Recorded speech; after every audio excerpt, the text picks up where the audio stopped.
Walk down an avenue of pale granite, with young trees perfectly aligned, designer streetlights and a café selling single-origin coffee.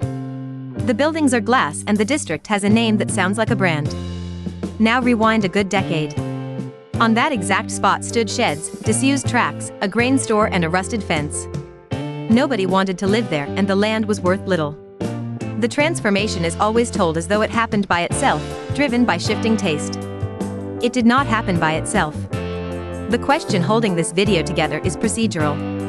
How exactly is a luxury neighborhood manufactured? The first step is regulatory, and it is the cheapest of all. Somebody signs a plan amendment. Industrial or port land is rezoned, residential and office use is allowed, permitted floor space is raised. That administrative act, which requires no construction, multiplies land value immediately. A square meter that could only hold a warehouse can now hold apartments stacked high. The owner already sitting there becomes, that same afternoon, considerably richer without investing anything. Hold on to this point, because it explains the rest. Urban uplift originates in a public decision, not a private initiative. The second step is public investment, and it is the most expensive. A metro line is extended, a railway buried, a waterfront cleaned, streets urbanized, networks laid, and a park built. All of it paid collectively, and all of it serving to make usable a piece of land that was not. Alongside comes the anchor facility, a museum, a university campus, a cultural center, or a government headquarters. Its real planning function is not cultural, it is signaling. It tells the market that this place has changed category and that private investment will not arrive alone. The third step is symbolic and usually underestimated. The area receives a new name, almost always containing the word district, or a letter, or a reference to water or innovation. A visual identity is commissioned, sales material produced, events staged, and the trade press invited. People begin calling the neighborhood by that name before it physically exists. This is not decoration. The brand does something very concrete. It mentally separates the new land from the working-class district next door, even 100 meters away. That mental separation is what later justifies an enormous price gap between two adjacent streets. The fourth step is phased selling, and it is where the money is shared out. Plots are not sold all at once. They are released in batches, so each new sale leans on the price achieved by the last. Early buyers take on risk and capture the largest uplift, because they buy before the infrastructure is finished. Once the district works, the remaining land is worth several times more. If the contract does not fix what share of that rise returns to the city, the answer is simple: none of it does. And in most operations that share appears nowhere in writing. The most instructive case sits in Buenos Aires. 170 hectares of public port land were transferred to a corporation created jointly by the national state and the city, with special planning rules for the area.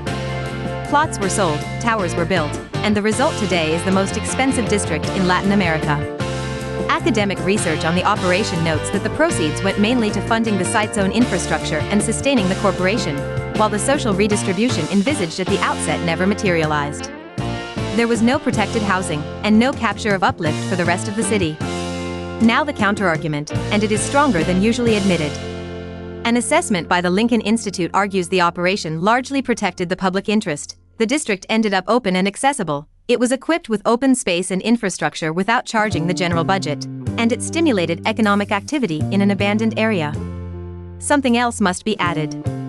Derelict land is not transformed by political will alone. Somebody has to take risk, finance, and build. And comparing the outcome with a redistributive ideal that was never applied is more comfortable than comparing it with what existed before, which was a rusted fence and no tax revenue at all. It can still be argued that this defense shifts the question. Nobody disputes that value was created. What is disputed is who kept it. When an administration rezones, urbanizes, funds the transport and builds the anchor facility, it has supplied nearly every factor that creates the price. Choosing afterwards merely to collect the land price without sharing in the later uplift is a political decision, not a technical inevitability. Tested instruments exist to prevent it: mandatory affordable housing quotas, land transfers, betterment levies, uplift participation, and leasehold sale instead of outright sale. The editorial opinion is this, and I flag it as such. The problem is not that expensive districts exist, since price differences will always exist within a city. The problem is manufacturing exclusivity with collective resources and asking nothing in return. When that happens, the operation works as a quiet transfer of wealth, from taxpayers to whoever held land or capital at the right moment. And the city pays twice, first for the works, and then through the rising cost of the whole surrounding area, which pushes out the neighbors who finance the party without being invited. Return to the opening question. How is a luxury neighborhood manufactured? With a signature, a public works program, a new name and a carefully managed sales calendar. The architecture arrives last and takes all the credit. So when the next gleaming district appears in your city, the useful question is not what a square meter costs inside it.